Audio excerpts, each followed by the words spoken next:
What's going on, guys? Appreciate you tuning in. Let's talk a little Suns. It is free agency right now, and there are some moves that are happening that are really, really interesting for Phoenix fans.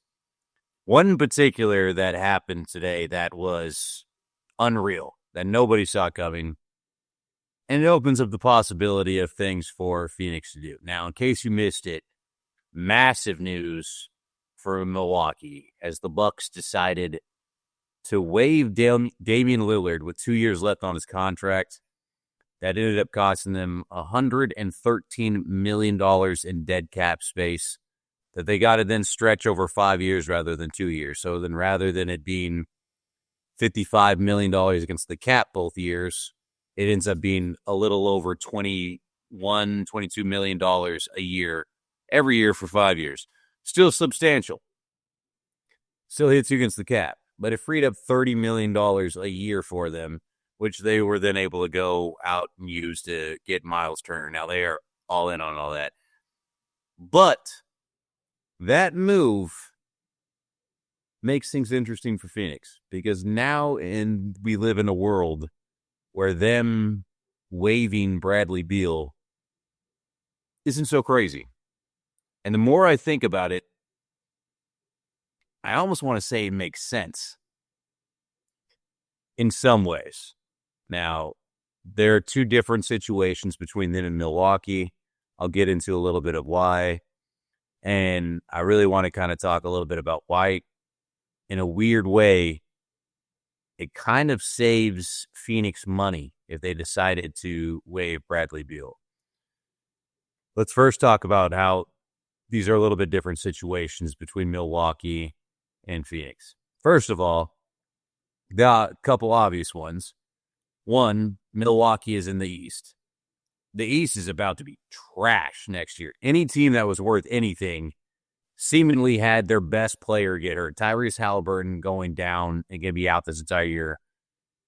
You know, the Pacers made it all the way to the NBA Finals. They're not going back now, or at least it doesn't look that way. They also obviously lost Miles Turner now. But between Damian Lillard getting injured, between Tatum tearing his Achilles and them deciding to completely blow up Boston's team, they don't look like they're going to be anything next year. So you got the Cavaliers, you got the Knicks, who still don't have a head coach, and the Magic, who seemingly have gone all in, who haven't ever done anything recently. Pretty open. And if you look around, Giannis is clearly the best player in the East, and it's not close. And with those guys gone, who's the second best player in the East? Brunson? Maybe? So it's wide open. That is not the case in the West. That is certainly not the case. So it's different in that Milwaukee can convince themselves that they can make a push right now, which I don't think any even unreasonable Phoenix fan can't look at this roster and still think that they have a chance at competing right now. So that's number one. Number two is Damian Lillard is obviously not going to play next year after his Achilles injury there in the first round. Bradley Beal can still play, and so you still can get minutes out of him.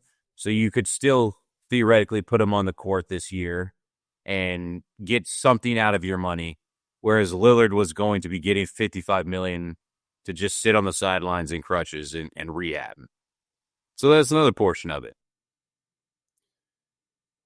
The other big part for Milwaukee is the reasoning behind the move isn't fully to try and win this year. It is that they are doubling and tripling down on we cannot lose Giannis. And Giannis has made it clear that he wants them to be better.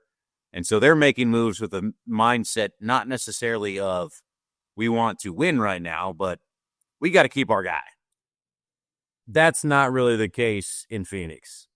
Phoenix isn't looking at trying to cut Bradley Beal and free up salary space because they're like, oh, we're going to lose Booker. That's not it. Booker's about to get a Supermax extension and signed for a massive contract and everything else. They just want to free up space. So there are some differences between the two of them. But before today, the biggest dead salary cap hit that a team had ever taken was like $27 million with Nicholas Batum and Charlotte. It's almost $100 million more what Milwaukee just took. And they're swallowing that bullet, and it shocked the league. But now, because they did that, you don't think that if the Suns do it, they look all that crazy, because now there's a couple of other teams. There's at least another example of it having happened in the league before. Makes them at least not the first team to do something crazy like that. That's a good look for them. That helps. The interesting thing with this all now, though, is would they actually do that? That's a lot of money to just give away for a guy to just leave your team and go sign somewhere else to go do his own thing. It should be a seemingly Prince money, but even still, that's a lot of money to just give up. But the big reason why I feel like this is actually something that the Suns might consider is because of this new CBA, because of the dreaded separate or second apron that teams are dealing with and like trying to navigate through, and where Phoenix sits. So we always hear about the second apron and the limitations of what it allows you to do in trades and how it hampers you on free agency and kind of the money that you can spend and everything. And we know that the Suns have been living in the second apron here for back-to-back seasons. But there's more to it than that. And it's things that people haven't really kind of talked about yet because it hasn't really been into effect long enough to hit some of the other portions of this new CBA. Mainly, they have a repeater offense. So, if you are in the second apron for 3 out of 5 years, any 3 out of 5 years, there is some serious repercussions. Now, last year, Phoenix was in the second apron. The year before that, they were in the second apron, which means if at any point in the next 3 years, they're in the second apron, they're going to get hit with this penalty. And it theoretically could be the next few years, and then you're going to carry it over even further.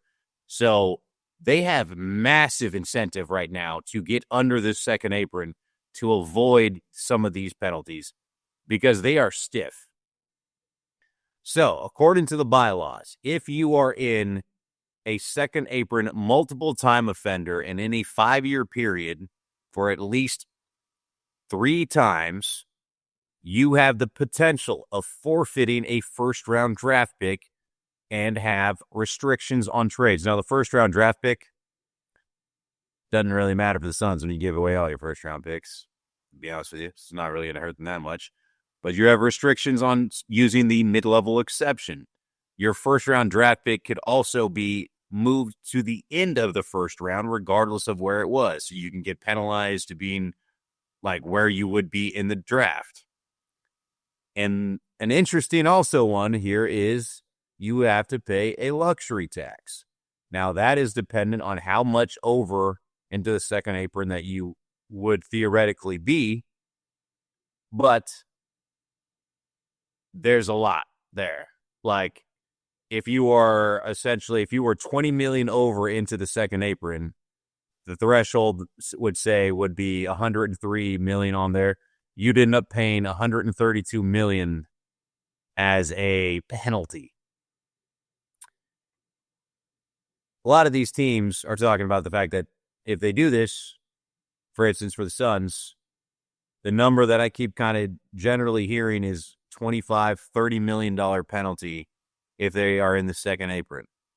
Once again, it should be a seemingly Prince money. Does your boy get that? That's a lot of money. But it also makes it easier to cut Bradley Beal if you know that you're going to get under that second apron, which they would. If they waive Bradley Beal and stretch his contract over 5 years, you're looking at, rather than a $50 million hit on your cap space, you're looking at about a $20 million hit, and you're saving $30 million. Well, right now, Phoenix is at $208 million expected right now for their cap space. To get under the second apron, they got to dip below $188 million. That means they got to shed $20 million. And by the way, if they shed another 10 after that and get to 178, which would be the 30 million, you are now back into the first apron. Below that, like they can theoretically really better themselves on the market and everything, and you save yourself a $30 million penalty. Granted, you're paying a guy to just go away, but you are saving money. And if they can have the discipline and work the cap well enough to stay there, you got to do it 3 years in a row. All of a sudden, you're back able to start being aggressive again and building again. And it's not like it's not ideal, but at that point, you're not past the window of prime for Devin Booker. You were on the back end of it, but you were at that point going to at least have flexibility in moves. The backside of this, downside of this, that's harder to justify is you're talking about 5 years of no matter what, $20 million is on your books for nothing, because that's what it would cost you to get rid of Bradley Beal. So Ishbia, amongst a million other things, has to weigh this choice of, if I were to cut Bradley Beal, I can save us from the luxury tax, I can save us from the second apron, I can save us a lot of money and free up flexibility for this team, but I'm also going to hamstring us a little bit for a lot longer time, for 5 years, where we're just going to have $20 million that is just sitting there that we can't do anything with, that we're paying. Or is it better to just start paying these fines, try and get for these 2 years, and figure out the salary cap at the back end of that? You're going to be paying a lot of money in fines. You're going to be dealing with a lot of penalties, because not only will they be in the second apron this year, they're probably going to be in the second apron again the year after that if they keep Beal. And so you're talking 4 straight years. And if you do that, the year after that, right after this year, they would be in the penalty. They'd be in the penalty again. And for about 5 years in a row, they would be being hit with luxury tax penalties and being stuck in that second apron. It's a nightmare being in that second apron. It just limits everything that you can do. So despite the ramifications of trying to manipulate your salaries and your roster with losing $20 million, which is going to be, 15% of your salary cap, you're just paid to not play anybody, have anybody on the roster just for him to go away. To get under that second apron, I feel like that's a good enough reason to do it. But boy, if you could trade Bradley Beal, it would be a lot better. So, interesting piece there. And that doesn't even change the fact that they still are going to have to try and find a point guard. They still got to sign some guys and fill out this roster. Not a lot of money to go around. So, very interesting decision right now still for this team to make. But all of a sudden, what I originally in January, when people brought up the idea of cutting Bradley Beal and waiving him, I thought it was the craziest thing I've heard, that it would never happen. All of a sudden, it doesn't seem that crazy anymore. I'm very interested to see what they do. Let me know what y'all think.